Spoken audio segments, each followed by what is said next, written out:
Shalom. First and foremost, I want to give all praises, honor, and glory to Yahweh, Bahasham, Yahushai, Bahasham, Recha Kodesh. Double honors to the elders and the apostles of Great Millstone, and peace and blessings to the elect. And today we're going to go into the book of Hosea, the 3rd chapter.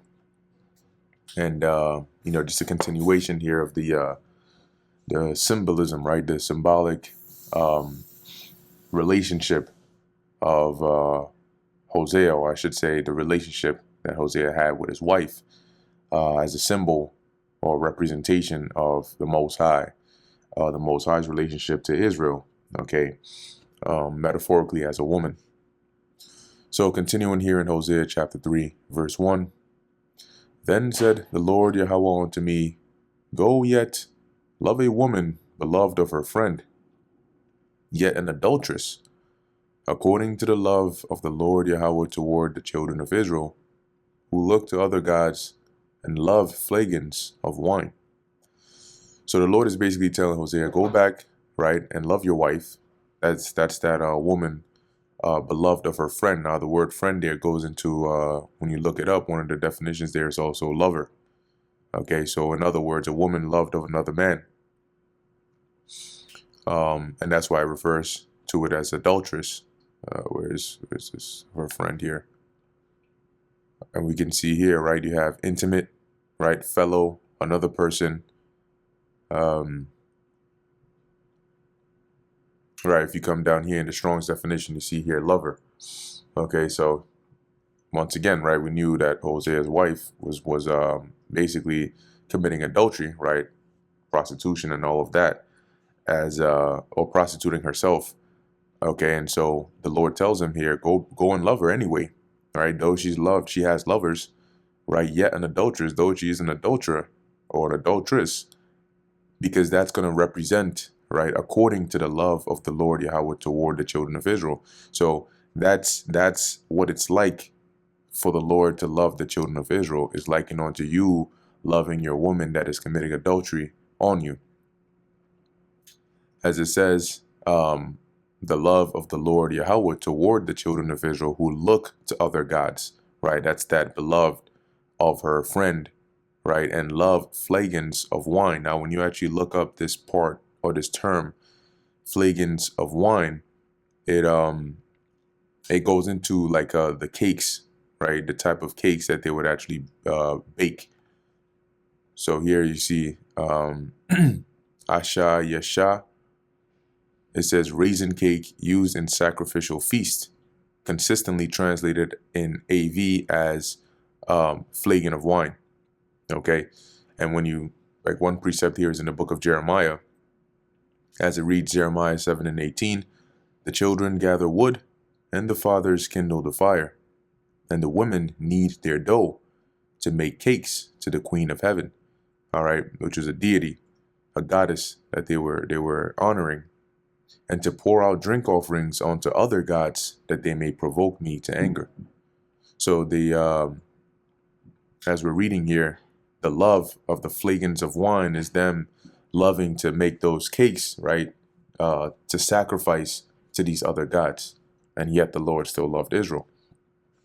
Verse 2, So I bought her to me for 15 pieces of silver, and for an homer of barley, and for an homer and half homer of barley. Okay, and that's Hosea actually doing that, right, to this woman here, as the Lord said that he should do. So he went and basically, you might say redeemed, right, or bought her onto himself, after having, basically, you might think of it as put her away, right, ish, for that adultery. But the Lord said, no, go and get her back. Verse 3, And I said unto her, Thou shalt abide with me many days, and thou shalt not play the harlot, and thou shalt not be for another man. So will I also be for thee. All right, so you're going to dwell with me, you're going to stay here, and you're going to be clean. All right, you're not going to have any dealings with any other men. You're not going to play the harlot. You're not going to commit adultery. You're not going to service other men. And in return, I will be for you. Okay, and pretty much that was the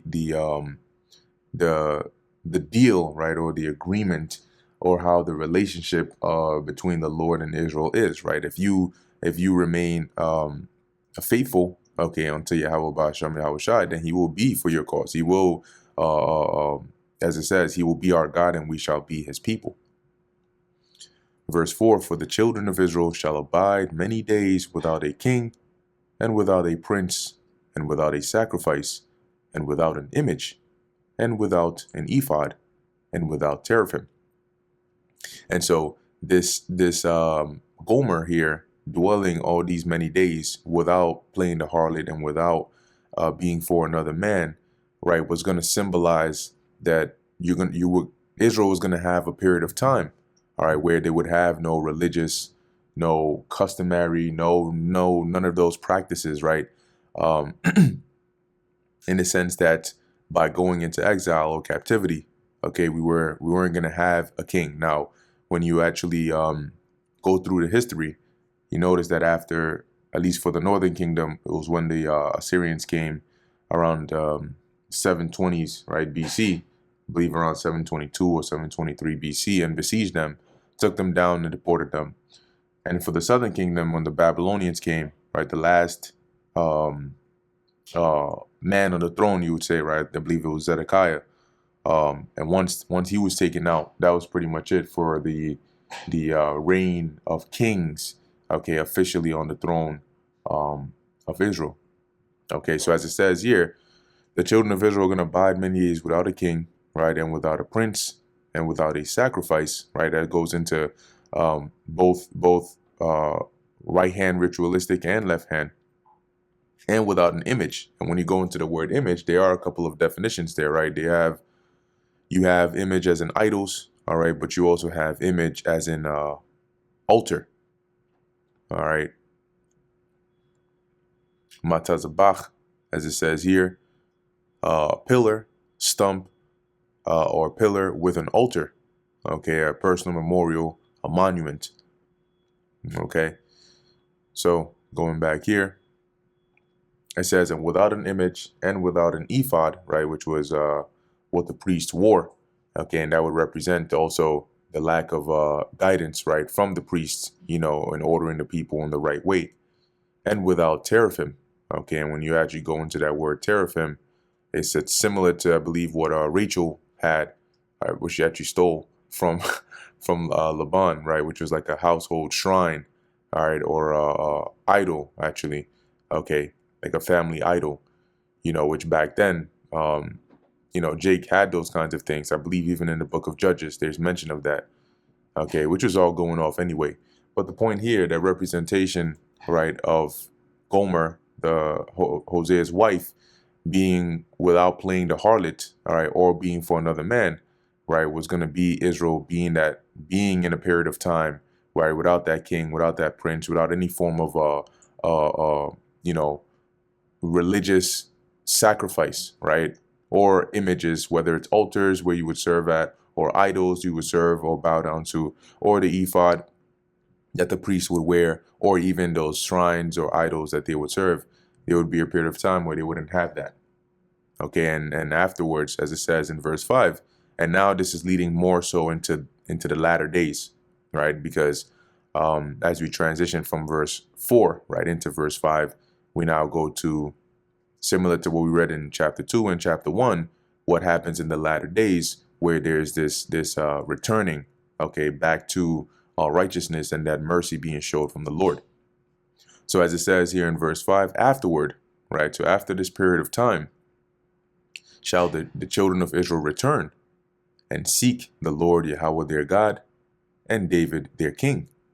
And that's what we're doing now, right? We're seeking first and foremost Yahweh Ba'ashem Yahweh Shai, having been having our remembrance, right? Our pure minds being stirred by way of remembrance. And now the Lord has put that spirit upon us to wake up again and to seek him.